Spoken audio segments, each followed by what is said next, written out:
रिया replay WrestleMania पर Jade Cargill को challenge करेंगी, ये बात हम सभी लोगों को मालूम है। बट अब यहाँ पर रेसलमेनिया पर टोटल कितने वुमेन मैचेज होंगे, इसको लेकर मेजर रिपोर्ट आ चुकी है। पावर हाउस हॉब्स के डब्ल्यूडब्ल्यूई में बुकिंग इशू को लेकर बैक स्टेज से मेजर रिपोर्ट आ रही है। कोडी रोड्स को अनडिस्प्यूटेड टाइटल क्यों हराया गया, इसका रियल रीजन सामने आ चुका है। तो वहीं डब्ल्यूडब्ल्यूई एनएक्सटी का एक टॉप सुपरस्टार मेन रोस्टर के ऊपर मूव करने वाला है। तो गाइस चलिए बिना किसी देरी के शुरू करते हैं इस वीडियो को। और सबसे पहले बात करेंगे डब्ल्यूडब्ल्यूई के एनएक्सटी के व्यूअरशिप की।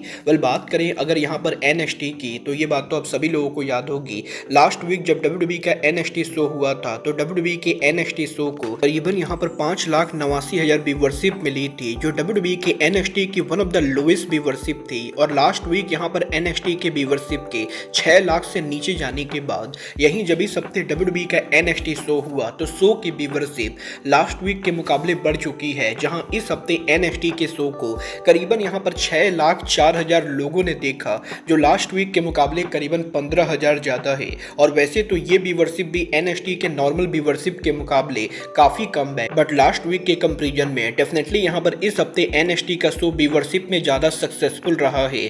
देखना दिलचस्प होगा कि नेक्स्ट वीक एनएक्सटी के शो को कितनी व्यूअरशिप मिलती है।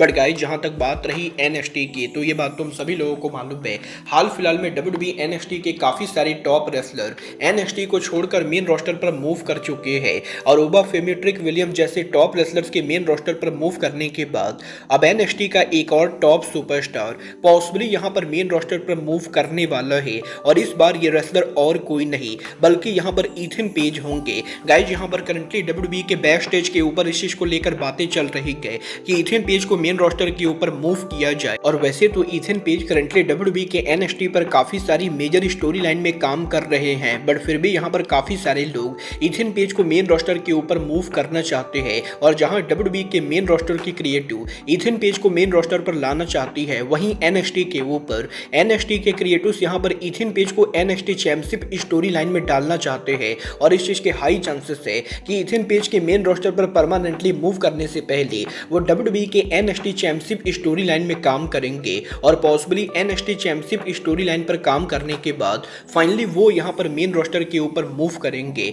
देखना दिलचस्प होगा कि इथन पेज रॉ और स्मैकडाउन में से कौन से ब्रांड के ऊपर मूव करते हैं। बट गाइस जहां तक बात रही रॉ और स्मैकडाउन की, तो गाइस यहीं एईडब्ल्यू के former superstar powerhouse Hobbs के डब्ल्यूडब्ल्यूई को ज्वाइन करने के बाद जहां अर्ली रिपोर्ट्स के हिसाब से ये रिपोर्ट आ रही थी कि हॉब्स यहां पर स्मैकडाउन पर काम करने वाले हैं, वहीं हॉब्स के डेब्यू के काफी हफ्तों के बाद अभी तक हॉब्स ने स्मैकडाउन के ऊपर डेब्यू नहीं किया है। और कंटिन्यूअसली हॉब्स के एईडब्ल्यू से गायब रहने के बाद लास्ट वीक इस चीज को लेकर रिपोर्ट सामने आई थी कि डब्ल्यूडब्ल्यूई के अंदर कंपनी ने हॉब्स को साइन तो कर लिया है, बट कंपनी के पास हॉब्स को लेकर कोई भी प्लान नहीं गए और इसीलिए उन्हें टीवी पर लाया नहीं जा रहा है।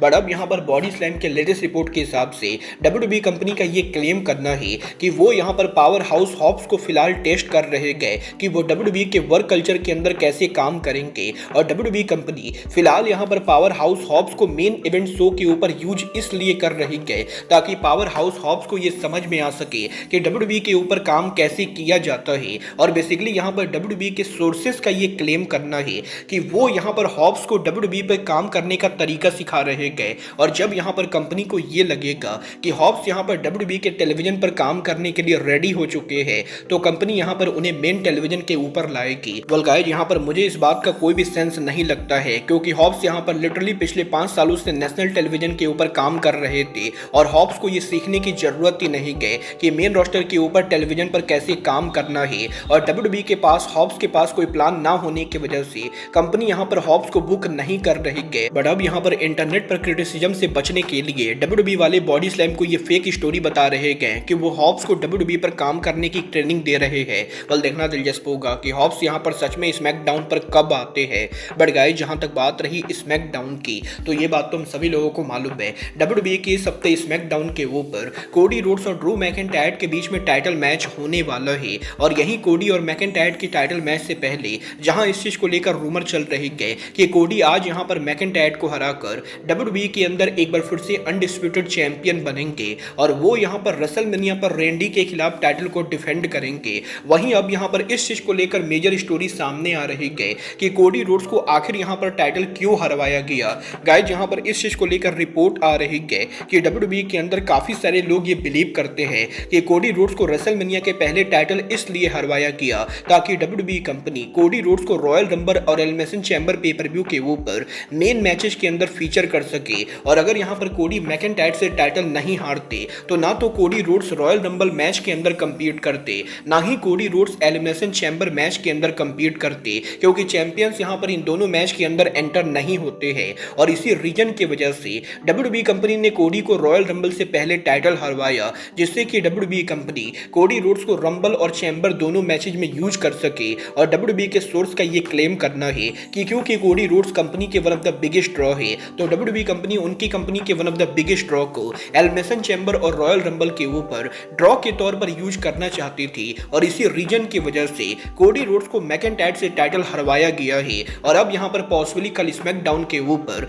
कोडी एक बार फिर से टाइटल को जीतेंगे। वेल अब ये तो कल स्मैकडाउन को देखकर ही पता चलेगा कि कोडी कल यहाँ पर टाइटल को जीतते हैं या नहीं। बट गाइज जहां तक बात रही रेसलमेनिया की, तो गाइज अब यहां पर रेसलमेनिया 42 पर कितने मैचेज होंगे इसको लेकर मेजर रिपोर्ट आ रही है। गाइज यहां पर WWE के करंट प्लान के हिसाब से रेसलमेनिया के नाइट 1 और नाइट 2 को मिलाकर कंपनी यहां पर ऑलमोस्ट 14 मैचेज प्लान कर रही है। जहां पर नाइट 1 पर WWE कंपनी पॉसिबली 7 मैचेज करेगी, तो वहीं नाइट 2 के ऊपर 7 मैचेज किए जाएंगे। और इंटरेस्टिंग पार्ट ये है कि WWE के ये जो 14 मैचेज होंगे इनमें से 6 मैचेज वुमेन डिवीजन से होने वाले है, जहां पर WWE के करंट प्लान के हिसाब से नाइट 1 और नाइट 2 दोनों शो के ऊपर हमें यहां पर 3 वुमेन मैचेस देखने को मिलेंगे। और क्योंकि WWE के अंदर करंटली यहां पर काफी सारी वुमेन डिवीजन की स्टोरी लाइन चल रही है, तो इसीलिए इस साल रेसलमेनिया के ऊपर और किसी भी रेसलमेनिया के मुकाबले सबसे ज्यादा वुमेन मैचेज होने वाले हैं। और WWE के करंट प्लान के हिसाब से इस साल रेसलमेनिया के ऊपर वुमेन डिवीजन को काफी सारा टीवी टाइम मिलने वाला है। और देखना दिलचस्प होगा कि रेसलमेनिया 42 के ऊपर कौन से बड़े 6 वुमेन मैचेज होते हैं। और रेसलमेनिया 42 पर ये जो 14 मैचेज होने वाले हैं इनमें से कौन कौन से मैचेज के अंदर टाइटल चेंज होता है। बट गाइज अब आज के इस वीडियो में बस इतना ही। मैं मिलता हूं आपसे अपने अगले वीडियो में। बट गाइज तब तक के लिए goodbye, good night and bang.